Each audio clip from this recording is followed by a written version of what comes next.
Et coucou tout le monde, j'espère que vous allez bien. Alors dernière vidéo aujourd'hui sur les Côtes d'Armor, nous allons pouvoir voir une petite légende de grand chemin, disons. Oui, c'est peut-être le bon terme. Enfin bref, je vous laisse découvrir ça en vidéo.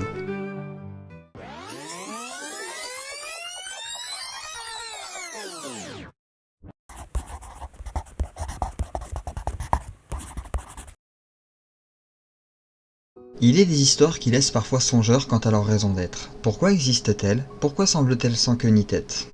La femme qui se trouve dans notre histoire aura vécu une situation à laquelle elle n'avait pas tout compris. Et parfois, ne vaut-il pas mieux ne pas comprendre? Elle se nommait Fant Armerer et était connue pour être une des fileuses les plus douées de la région, si ce n'est la meilleure. Pas de quenouille magique cette fois, juste son talent qui était tel qu'elle faisait régulièrement la route entre Penvenant et Tréguier pour vendre le fruit de son travail. Ce fut lors d'une de ces sorties qu'elle connut une histoire hors du commun. Fant Armerer s'était levée si tôt pour prendre la route que le soleil n'était qu'une faible lueur à l'horizon, si faible que la nuit était encore reine du moment. En chemin, elle rencontra un homme qui l'accompagna jusqu'à proximité de la colline de Croaz-Arbrabant, où se dressait une fière croix de granit. Pourtant, en chemin, l'homme l'arrêta par le bras et la poussa en dehors de la route, comme pour la protéger d'un grand malheur, avant de se placer devant elle, comme un bouclier face à un mal arrivant. Un bruit infernal se fit entendre et rapidement, Fant Armerer vit une femme passer à vive allure en poussant des cris de terreur, le visage marqué par l'horreur. Deux énormes chiens la poursuivaient, l'un blanc et l'autre noir. La femme, dans sa course folle, se dirigeait vers la fameuse croix, et lorsqu'elle l'eut atteinte, le chien noir parvint à l'attraper avant de disparaître comme un songe. Quant au chien blanc, il ralentit et avec douceur lécha les blessures de la pauvre femme.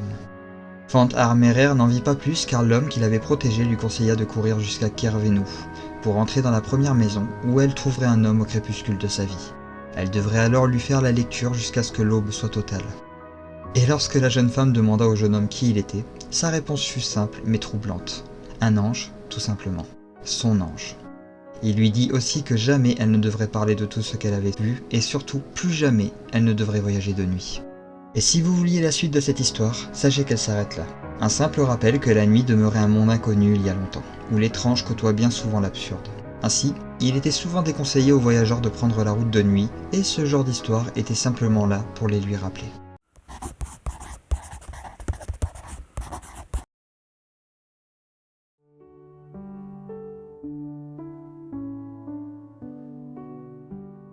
Ainsi s'achève cette série de vidéos sur les Côtes d'Armor et j'espère que les histoires vous auront plu.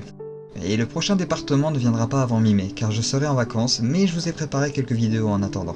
Ainsi, les deux premiers départements que nous avons pu voir ressortiront dans un format plus actuel et vous donneront l'occasion de redécouvrir les premières histoires de la chaîne.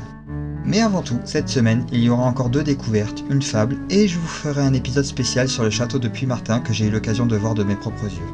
Mais d'ici là, portez-vous bien et à très vite.